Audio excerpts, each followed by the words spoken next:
आज देश में अपने इन साइंस इंस्टीट्यूशंस के प्रति जागरूकता और सम्मान का एक नया भाव पैदा हुआ है। हमारे युवा आज सीएसआईआर जैसे संस्थानों के बारे में और ज्यादा जानना समझना चाह रहे हैं। इसलिए मैं चाहूंगा कि सीएसआईआर के वैज्ञानिक देश के ज्यादा से ज्यादा स्कूलों के साथ छात्र छात्राओं के साथ संवाद करें, कोरोना काल के अपने अनुभवों को और इस शोध क्षेत्र में किए गए कामों को नई पीढ़ी से साझा करें। इससे आने वाले कल में आपको युवा वैज्ञानिकों की नई पीढ़ी तैयार करने में, उन्हें प्रेरित करने में बड़ी मदद मिलेगी। साथियों, थोड़ी देर पहले 7.5 दशक की आपकी उपलब्धियों का यहां जिक्र हुआ है। इन वर्षों में इस संस्थान की अनेक महान विभूतियों ने देश की उत्तम से उत्तम सेवा की है। यहां से निकले समाधानों ने देश का पथ प्रशस्त किया है। सीएसआईआर, एनपीएल ने देश के विकास के साइंटिफिक एवोल्यूशन और इवैल्यूएशन दोनों में अपना अहम रोल निभाया है। बीते सालों की उपलब्धियां और भविष्य की चुनौतियों पर चर्चा के लिए आज यहां कॉन्क्लेव भी हो रहा है।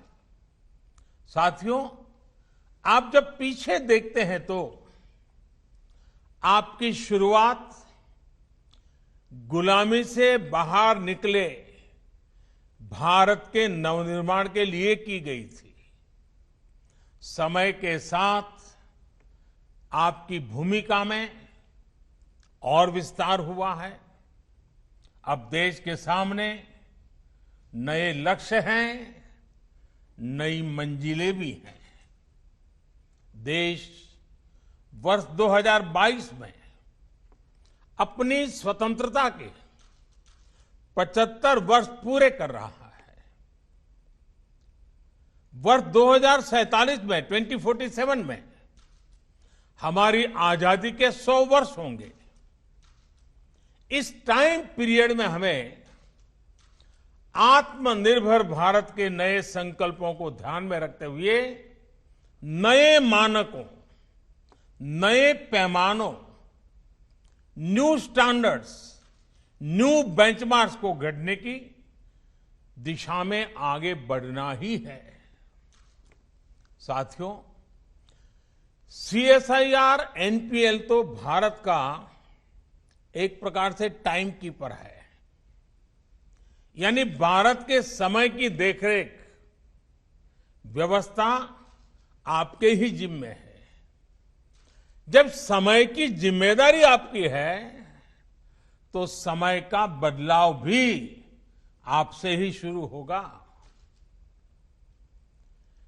नए समय का, नए भविष्य का निर्माण भी आपसे ही दिशा पाएगा।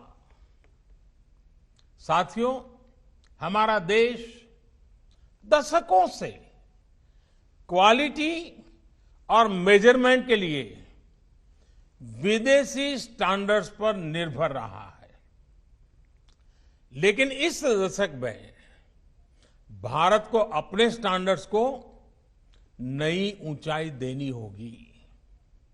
इस दशक में भारत की गति, भारत की प्रगति, भारत का उत्थान, भारत की छवि, भारत का सामर्थ्य, हमारी कैपेसिटी बिल्डिंग हमारे स्टैंडर्ड से ही तय होंगे।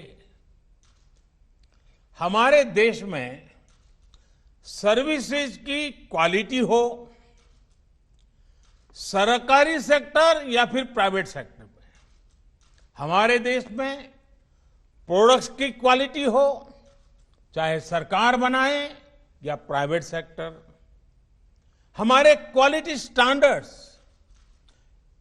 ये तय करेंगे कि दुनिया में भारत और भारत के प्रोडक्ट्स की ताकत कितनी ज्यादा बढ़े। साथियों, ये मेट्रोलॉजी साधारण भाषा में कहें तो मापने नापने की साइंस, ये किसी भी वैज्ञानिक उपलब्धि के लिए भी बुनियाद की तरह काम करती है।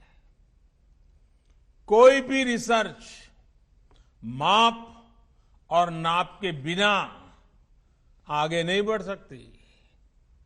यहां तक कि हमें अपनी उपलब्धि भी किसी न किसी पैमाने पर मापनी ही पड़ती है।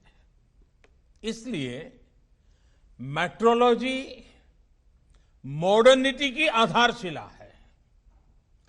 जितनी बेहतर आपकी मेथोडोलॉजी होगी, उतनी ही बेहतर मेट्रोलॉजी होगी।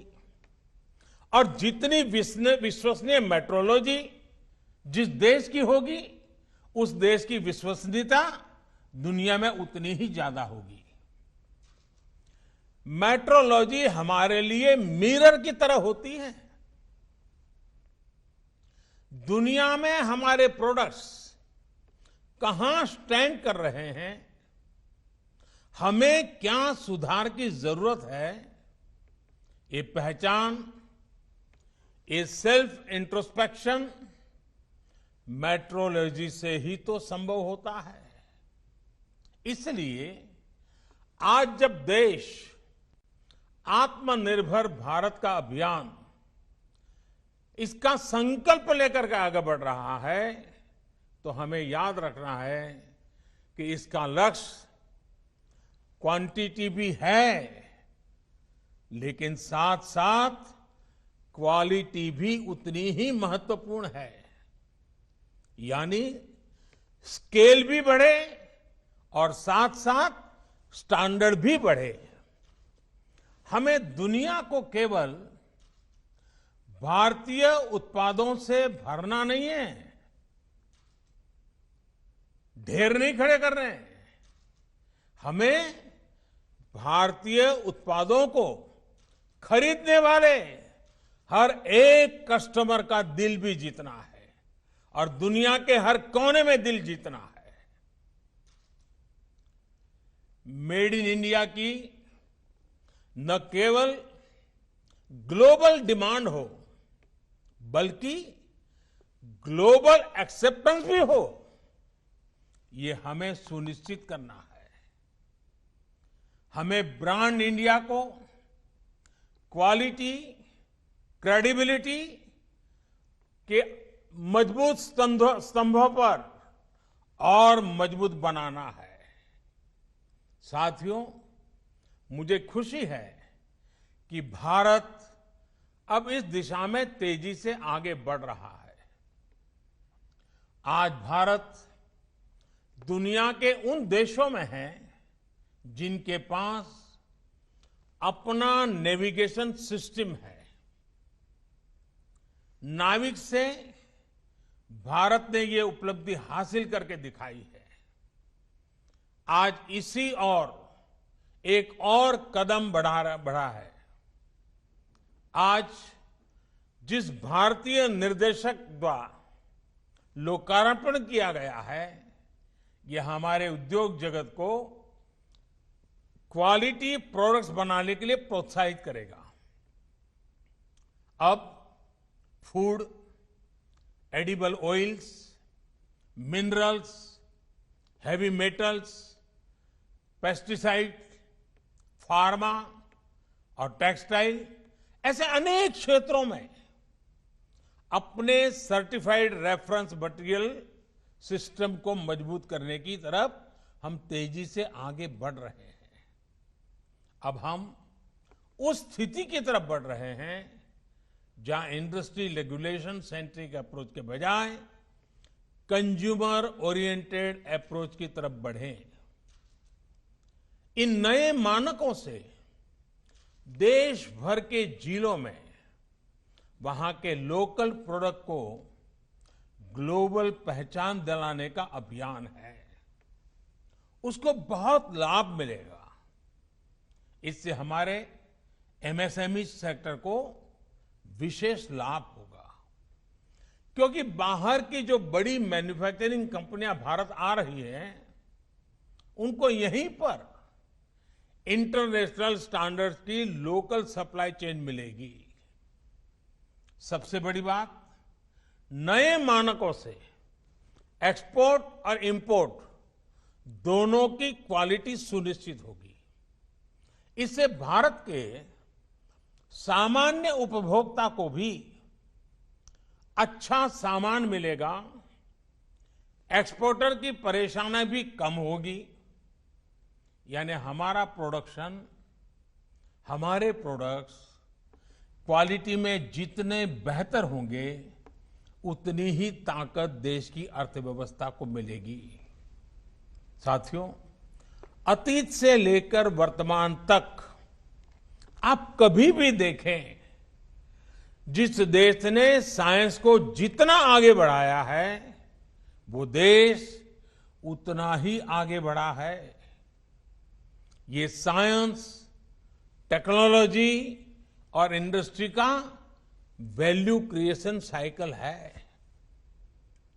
साइंस से कोई आविष्कार होता है तो उसी के प्रकाश में टेक्नोलॉजी विकसित होती है, और टेक्नोलॉजी से इंडस्ट्री खड़ी होती है, नए उत्पाद तैयार होते हैं, नए आइटम निकलते थे, प्रोडक्ट निकलते हैं। इंडस्ट्री फिर नए रिसर्च के लिए साइंस में इन्वेस्ट करती है, और ये साइकिल नई संभावनाओं की दिशा में आगे बढ़ती जाती है। सीएसआईआर एनपीएल ने भारत के इस वैल्यू साइकिल को आगे बढ़ाने में अहम भूमिका निभाई है। आज जब देश आत्मनिर्भर भारत के लक्ष्य को लेकर आगे बढ़ रहा है, तब साइंस से मास मैन्युफैक्चरिंग की इस वैल्यू क्रिएशन साइकिल, इसका महत्व और बढ़ जाता है। इसलिए सीएसआईआर को इसमें बड़ा रोल निभाना होगा। साथियों, सीएसआईआर एनपीएल ने आज जिस नेशनल एटॉमिक टाइम स्केल उसे जो देश को सौंपा है, उससे भारत नैनो सेकंड यानी 1 सेकंड के 1 अरब हिस्से तक समय को मापने में भी आत्मनिर्भर बन गया है। 2.8 नैनो सेकंड इसका ये एक्यूरेसी लेवल हासिल करना अपने आप में बहुत बड़ा सामर्थ्य है। अब इंटरनेशनल स्टैंडर्ड टाइम, उसको हमारा Indian standard time 3 nano second से भी कम की एक्यूरेसी लेवल से मैच कर रहा है। इसमें इसरो सहित हमारे जितने भी संस्थान कटिंग एज टेक्नोलॉजी में काम कर रहे हैं, उनको बहुत मदद मिलने वाली है। इससे banking, railway, defence, health, telecom, weather forecast, disaster management, अनगिनत सेक्टर से जुड़ी आधुनिक टेक्नोलॉजी में ये बहुत मदद मिलेगी। इतना ही नहीं, ये इंडस्ट्री, हम जो इंडस्ट्री 4.0 की बात करते हैं, उस इंडस्ट्री 4.0 के लिए भी भारत की भूमिका को सशक्त करेगा। साथियों, आज का भारत पर्यावरण की दिशा में दुनिया का नेतृत्व करने की तरफ बढ़ रहा है, लेकिन एयर क्वालिटी और एमिशन को मापने की टेक्नोलॉजी से लेकर टूल्स तक हम दूसरों पर निर्भर रहे हैं। आज इसमें भी आत्मनिर्भरता के लिए हमने एक बड़ा कदम उठाया है।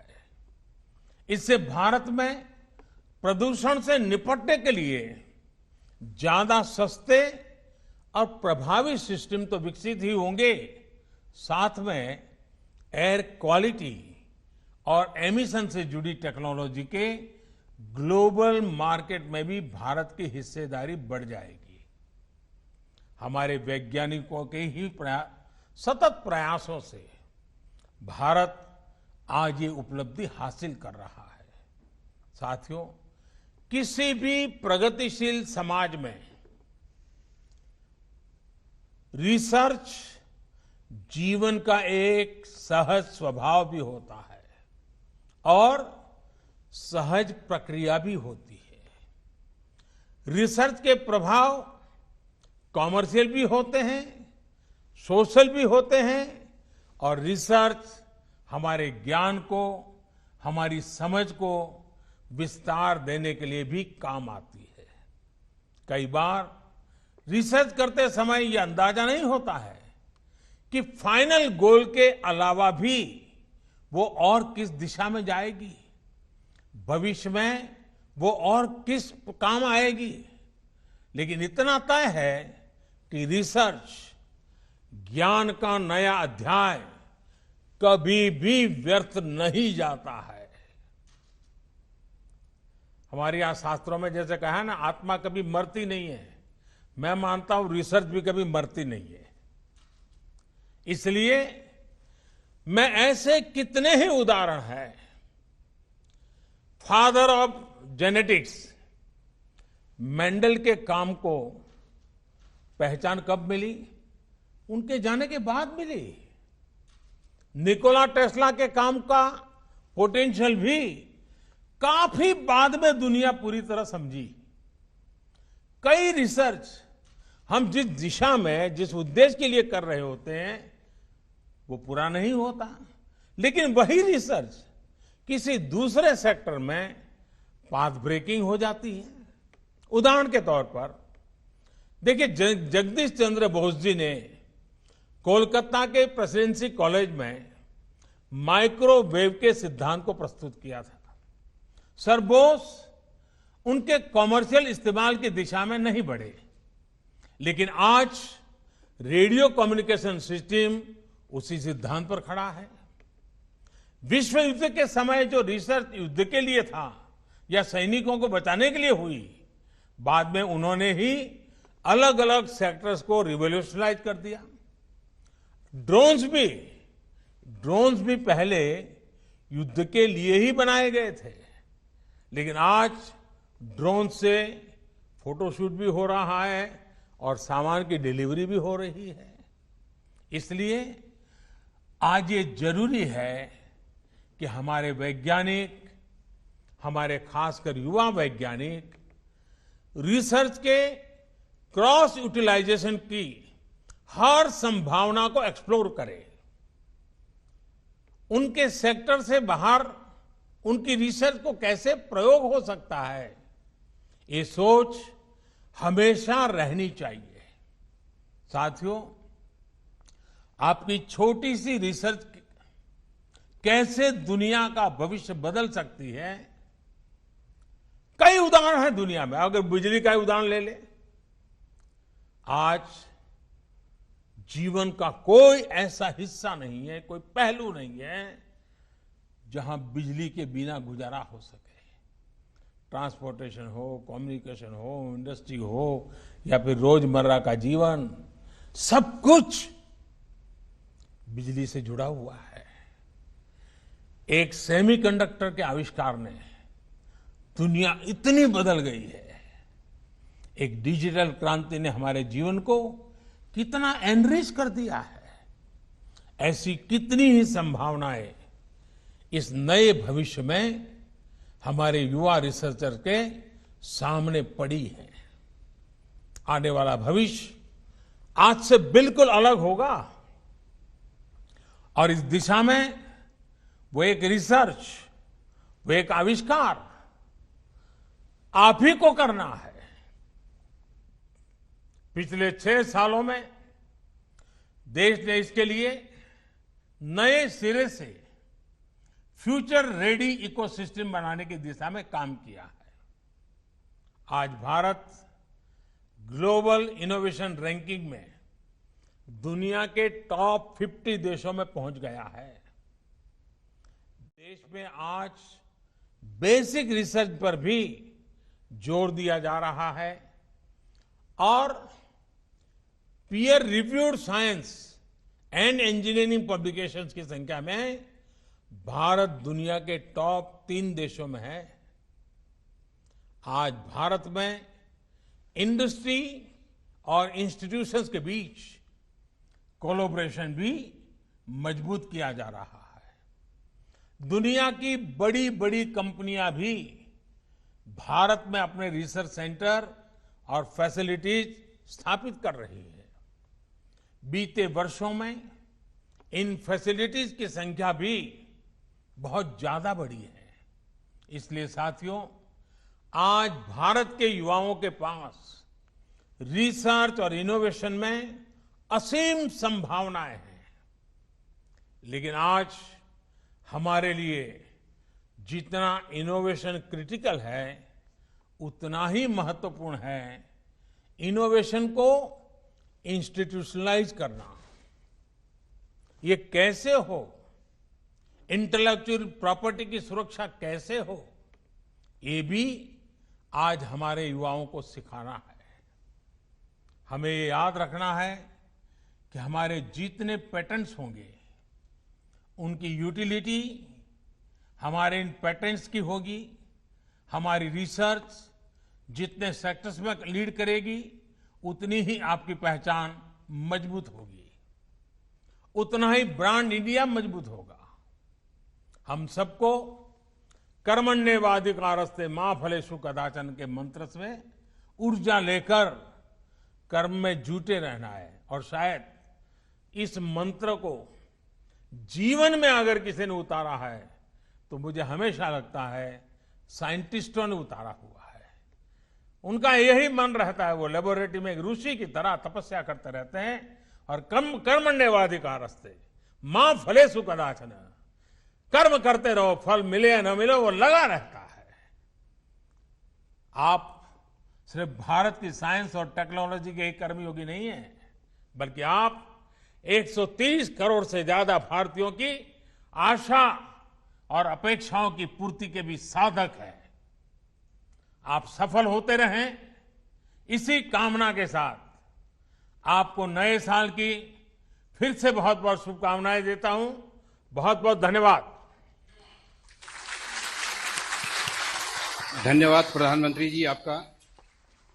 आत्मनिर्भर भारत के लिए जो आपने सपना संजोया है, उसको कार्य करने के लिए राष्ट्रीय भौतिक प्रयोगशाला, जिसको देश का ग्रोथ इंजन भी कहा जाता है, क्योंकि विश्व स्तर के जितने भी मेजरमेंट्स हैं वो राष्ट्रीय भौतिक प्रयोगशाला के द्वारा राष्ट्र के सभी लैबों को, टेस्टिंग कैलिब्रेशन लैबों को दिया जाता है। तो हम आपके बहुत बहुत आभारी हैं। धन्यवाद सर। तो प्रधानमंत्री नरेंद्र मोदी को आप सुन रहे थे। उन्होंने कहा कि सबसे पहले तो वैक्सीन को लेकर वैज्ञानिकों को बधाई उन्होंने दी, क्योंकि नए साल के मौके पर भारत को 2 वैक्सीन मिली हैं, कोवैक्सीन को और कोविशील्ड, और बहुत जल्द इसका प्रसार भी शुरू हो जाएगा। ड्राई रन इससे पहले हो चुके हैं। तो इसी बात का जिक्र प्रधानमंत्री ने अपने इस भाषण में भी दिया। दुनिया में भारत के उत्पाद की ताकत बढ़नी चाहिए। युवा पीढ़ी को उन्होंने बधाई दी कि अपार संभावनाएं हैं, और इस बार भी वैज्ञानिकों ने जिस तरह से दिन रात की मेहनत करके वैक्सीन पर इतनी तेजी से काम किया, उसने आत्मनिर्भर भारत की दिशा में सुनहरे भविष्य की संभावनाओं को बढ़ाया है। नया साल अपने साथ एक और बड़ी उपलब्धि लेकर आया है। भारत के वैज्ञानिकों ने एक नहीं 2 made in India Covid vaccine विकसित करने में सफलता पाई है। भारत में दुनिया का सबसे बड़ा कोविड वैक्सीन प्रोग्राम भी शुरू होने जा रहा है। इसके लिए देश को अपने वैज्ञानिकों के योगदान पर बहुत गर्व है। हर देशवासी आप सभी वैज्ञानिकों का, टेक्नीशियनों का, सबका कृतज्ञ है। साथियों, आज उस समय को भी याद करने का दिन है जब हमारे वैज्ञानिक संस्थानों ने, आप सब ने कोरोना से मुकाबले के लिए वैक्सीन को विकसित करने के लिए दिन रात एक कर दिया। सीएसआईआर समेत अन्य संस्थानों ने एक साथ आकर हर चुनौती का सामना किया, नई नई परिस्थितियों के समाधान तलाशे। आपके इस समर्पण से आज देश में अपने इन साइंस इंस्टीट्यूशंस के प्रति जागरूकता और सम्मान का एक नया भाव पैदा हुआ है। हमारे युवा आज सीएसआईआर जैसे संस्थानों के बारे में और ज्यादा जानना समझना चाह रहे हैं। इसलिए मैं चाहूंगा कि सीएसआईआर के वैज्ञानिक देश के ज्यादा से ज्यादा स्कूलों के साथ, छात्र छात्राओं के साथ संवाद करें। कोरोना काल के अपने अनुभवों को और इस शोध क्षेत्र में किए गए कामों को नई पीढ़ी से साझा करें। इससे आने वाले कल में आपको युवा वैज्ञानिकों की नई पीढ़ी तैयार करने में, उन्हें प्रेरित करने में बड़ी मदद मिलेगी। तो वैज्ञानिकों को यहां बधाई देते हुए प्रधानमंत्री नरेंद्र मोदी, उन्होंने कहा है कि आत्मनिर्भर भारत से ही भारत को विश्व में पहचान मिल सकेगी। रुक करेंगे अब मुरादनगर से जुड़ी खबर का, जहां शमशान घाट हादसे में मौत से लोगों का गुस्सा आसमान पर है। इस वक्त भारी संख्या में लोग हाईवे पर उतर आए हैं। लोग दोषियों को सख्त सजा देने की मांग कर रहे हैं। शमशान हादसे में 3 लोगों पर कार्रवाई हुई है, जिसमें नगर पालिका के अधिकारी भी शामिल हैं, लेकिन मुख्य आरोपी ठेकेदार अब भी फरार है।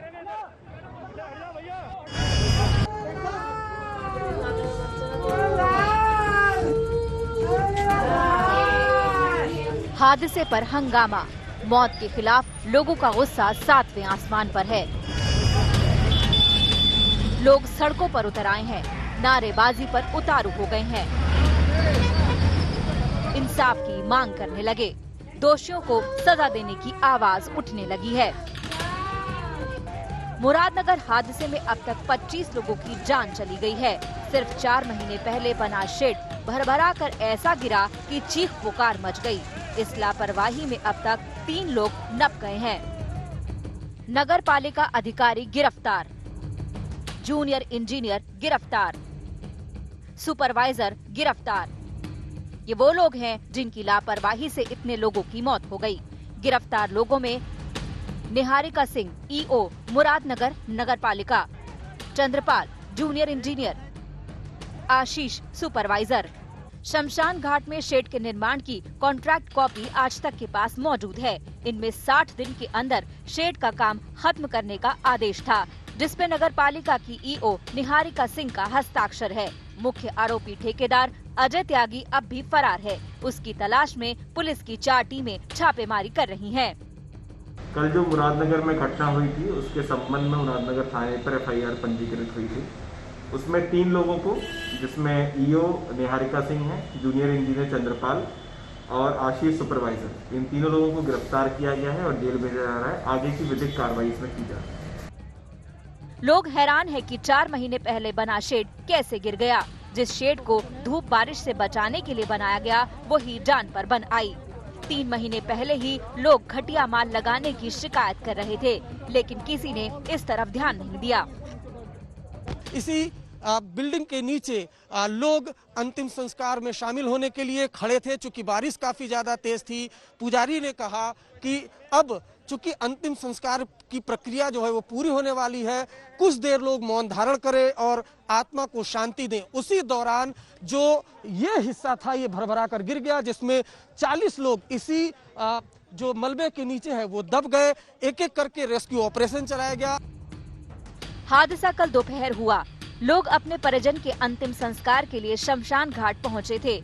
परिवार और रिश्तेदार बारिश से बचने के लिए शेड के नीचे खड़े थे, तभी जोरदार शोर के साथ शेड नीचे आ गिरा और चीख पुकार मच गई। अंतिम संस्कार करने के बाद पंडित जी ने बोला कि सब लोग जाके वहाँ पे लैंटर वहाँ खड़े हो जाओ उसके होल के नीचे। वहाँ जाने के बाद जैसी पब्लिक बारिश आ रही थी, कुछ सब लोग वहाँ भाग के गए। भाग के जाने के बाद कुछ लोग चले गए थे, मैं उनमें से पीछे था। मैं भी वहाँ जाने के लिए चल रहा था, मैं आराम से जा रहा था, कुछ लोग भाग के चले गए। करीब 50 से 60 लोग उसके नीचे जाकर खड़े हो चुके थे और पलक झपकते ही पूरा लैंटर नीचे आ गया। सीएम योगी आदित्यनाथ ने हादसे पर A to Z रिपोर्ट मांगी है, लेकिन दरकार दोषियों को सलाखों के पीछे पहुंचाने की है, उन्हें सख्त से सख्त सजा देने की है। आखिर कोई किसी की जिंदगी से कैसे खेल सकता है। मुरादनगर से मयंक गौर और अरविंद ओझा के साथ आज तक ब्यूरो। और जानकारी के साथ इस वक्त हमारे संवाददाता अरविंद ओझा जुड़ गए हैं। अरविंद, देखिए, कार्रवाई 3 लोगों पर तो हुई है, लेकिन मुख्य आरोपी अब तक फरार। क्या जानकारी मिल पा रही है? इन्वेस्टिगेशन कहां तक पहुंचा है? जी देखिए, कार्रवाई पर भी सवाल है। लोग सवाल उठा रहे हैं कि जब नगर पालिका की ईओ जूनियर इंजीनियर पर एफआईआर दर्ज हुई है तो नगर पालिका के अध्यक्ष के खिलाफ एफआईआर दर्ज क्यों न हो। लेकिन इन सबके बीच तस्वीरें देखिए, जो पीड़ित परिवार है, डेड बॉडी को गाजियाबाद मेरठ की जो हाईवे है वहां पर रखकर जाम लगा दिया है। लोगों का गुस्सा फूटा है, लोग और ज्यादा मुआवजे की मांग कर रहे हैं। देखिए, बड़ा ही दर्दनाक हादसा है। अब से कुछ देर पहले हम एक परिवार से मिले जिसमें चाचा भतीजा 2 ही मर्द परिवार में कमाने वाले थे। दोनों ही अंतिम संस्कार में गए थे, दोनों की मौत हो गई थी। इस हादसे में 25 लोगों की मौत हुई है। सभी परिवार के लोगों का गुस्सा वो फूटा है, जिसके बाद आप देख पा रहे हैं यहाँ पर सड़क पर डेड बॉडी को रखकर जाम लगा दिया गया है। इनकी डिमांड है कि मुआवजा और बढ़ाया जाए, साथ ही साथ जो दोषी हैं उनके खिलाफ एक्शन लिया जाए। इनका कहना है कि जिस तरीके से गड़बड़ घोटाला हुआ, जो शमशान घाट में शेड बनाई गई थी, 60 दिन के अंदर बनाने का काम दिया गया था, उसमें घोटाला था। कच्ची जो रेत है उसका इस्तेमाल हुआ और सामान काफी घटिया था, जिसका नतीजा हुआ कि बारिश हुई, शमशान घाट के शेड के नीचे लोग खड़े हुए थे और जो शेड थी वो भरभरा कर गिर गई। नतीजा ये हुआ कि 25 लोगों की मलबे में दबने से मौत हो गई, 38 लोग घायल हो गए, जिसके बाद गुस्सा फूटा है और लोगों की प्रशासन से मांग है कि मुआवजा बढ़ाया जाए। योगी आदित्यनाथ जो सीएम है उनसे डिमांड है कि मुआवजे को और बढ़ाया जाए। यहाँ पर अगर देखें तो शासन प्रशासन की भारी फोर्स वो भी यहाँ पर तैनात हो गई है। इससे कुछ देर पहले की अगर बात करें तो एक और पीड़ित परिवार वो सड़क पर आया था, लंबा जाम लगा दिया गया था, लेकिन फिर यहाँ पर शासन प्रशासन के लोग हैं। जबकि दूसरी तरफ जो अगर देखें तो ये गाजियाबाद मेरठ की तरफ लोग ये सड़क जाती है और यहाँ पर जाम लगा दिया गया। जिस तरीके से कल ये हादसा हुआ उसके बाद गाजियाबाद पुलिस ने एफआईआर दर्ज की, जिसमें नगर पालिका की EO Niharika Singh, junior engineer, supervisor और ठेकेदार के खिलाफ एफआईआर दर्ज की गई। चूंकि मुख्यमंत्री सीधे इस पूरे मामले को देख रहे थे, इसलिए 24 घंटे के अंदर तीनों जो आरोपी हैं, EO Niharika Singh, junior engineer, supervisor, उन तीनों को गिरफ्तार किया गया। जबकि जो कॉन्ट्रैक्टर है वो अब भी एब्सकॉन्डिंग है। लेकिन इन सब के बीच चूंकि हादसा बेहद दर्दनाक है, 2 लाख का मुआवजे का ऐलान किया गया है, लेकिन ये मुआवजा जो पीड़ित परिवार के लोग हैं उनका कहना है कि उनको कम है। कई ऐसे परिवार के लोग हैं जिनमें कमाने वाला कोई नहीं है, छोटे छोटे बच्चे हैं, उनकी डिमांड है कि सरकारी नौकरी दी जाए, शिक्षा की व्यवस्था की जाए। इस सब को लेते हुए और साथ ही साथ जिस तरीके से शमशान घाट के निर्माण में घोटाले की बात सामने आ रही है उसको लेकर गुस्सा फूटा। उसके बाद अगर आप यहाँ पर देखें तो जो ये पूरी गाजियाबाद मेरठ सड़क सुबह के वक्त भी जाम थी, शासन प्रशासन ने समझाया, उसके बाद ये जाम हटा था, लेकिन फिर यहाँ पर जो एक और पीड़ित परिवार है उसने यहाँ पर जाम लगाया है और लगातार विरोध प्रदर्शन यहाँ पर किया जा रहा है। नेहा मीनाक्षी। पीड़ित परिवार के लोगों का सड़क पर प्रदर्शन। उनकी मांग है कि सरकारी मुआवजे के साथ साथ नौकरी और साथ ही शिक्षा का भी प्रावधान किया जाए। लेकिन बड़ा सवाल मीनाक्षी यही बना हुआ है कि क्या सिर्फ 4 लोगों की जिम्मेदारी है, क्योंकि जल्दबाजी में इस लेंटर का निर्माण किया गया, खराब क्वालिटी घटिया मटेरियल इसमें लगाया गया, जिसकी वजह से 25 बेकसूर लोगों की जान चली गई।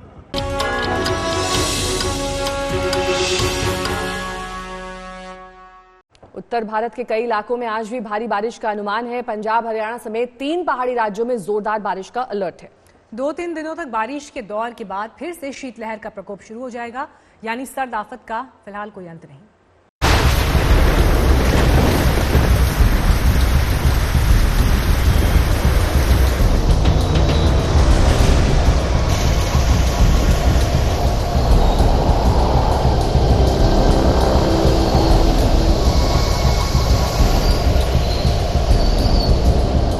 एक तो कड़ाके की सर्दी, ऊपर से गरजते और बरसते बादल। राजधानी दिल्ली और एनसीआर की सुबह सिहरन पैदा करने के साथ ही तरबतर करने वाली थी। आसमान पर डेरा डाले बादल इस कदर बरस रहे थे मानो जनवरी नहीं, जुलाई का मानसूनी महीना।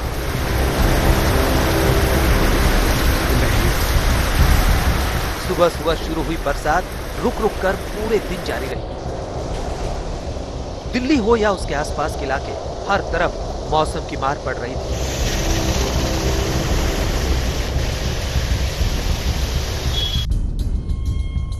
दिल्ली से लेकर नोएडा और गाजियाबाद तक बादल जमकर बरसे।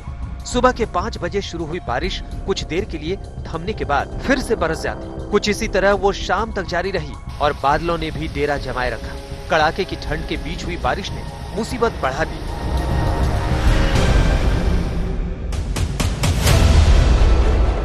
वहीं दिल्ली की ये तस्वीरें बता रही हैं, नए साल में सर्दी दोहरी मुसीबत लेकर आई है। राजपथ से लेकर अक्षरधाम तक, चांदनी चौक से लेकर बुंडका तक, आरकेपुरम से दिल्ली कैंट तक सुबह से ही दिल्ली में रिमझिम बारिश होती रही। दूसरी तरफ रविवार की सुबह दिल्ली वाले इस अनचाही मुसीबत से बचने की कोशिश करते नजर आए। जनवरी में कड़ाके की ठंड के साथ बरसात ने परेशानी बढ़ाई तो हैरान भी किया। दक्षिणी दिल्ली के तमाम इलाकों में भी बारिश ने लोगों को घरों में ही दुबकने पर मजबूर कर दिया। कालकाजी से लेकर लाजपत नगर तक और तुगलकाबाद से बदरपुर तक हर तरफ सड़कें करीब करीब सूनी नजर आई। एक तो ठंड, ऊपर से बारिश। ऐसे में रविवार की छुट्टी की वजह से वही लोग बाहर निकले जिनके लिए ऐसा करना जरूरी था या कोई मजबूरी थी।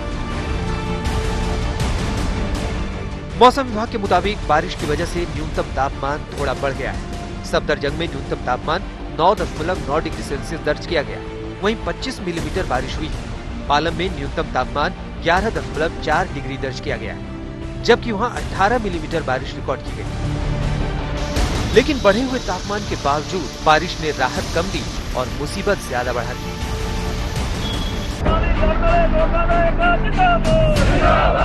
इस खराब मौसम के बीच दिल्ली के बॉर्डर पर किसानों का धरना जारी है। कड़ाके की सर्दी का सामना कर रहे किसानों को बारिश से भी जूझना पड़ रहा है। अब जो बारिश आ रही है, जहाँ ठंड पड़ रही है, इसका कोई भी असर नहीं है। ये असली किसान है जिन्होंने गेहूं की फसल की बुआई की है। जाड़े के दिनों में ही ये उसकी तैयारी करते हैं। हमारे को कोई तकलीफ नहीं होती। हम गुरु गोविंद सिंह की फौज हैं और 1 बजे उठ के ठंडे पानी से नहाने वाली फौज है। सुबह उठ के 1 बजे उठ के 7 बजे तक का हमारा नियम है पाठ करने का। कोई प्रॉब्लम नहीं। आप देखो पूरा इंतजाम है, वाटर प्रूफ टेंट लगाए हुए हैं, कोई प्रॉब्लम नहीं है। हालांकि अपने हौसले को बुलंद रखने के लिए इस खराब मौसम में उन्होंने कबड्डी मैच खेला।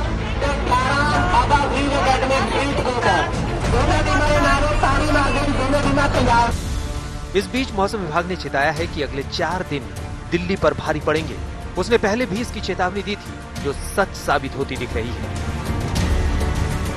दिल्ली एनसीआर में काफ़ी इंटेंस थंडर स्टॉर्म और लाइटनिंग हो रही है। साथ साथ लाइट से मॉडरेट रेनफॉल भी दिल्ली एनसीआर में हो रही है। और ये एक्टिविटी 1 और 11 में अभी के लिए बस इतना ही। देश और दुनिया की तमाम खबरों के लिए आप देखते रहिए आज तक।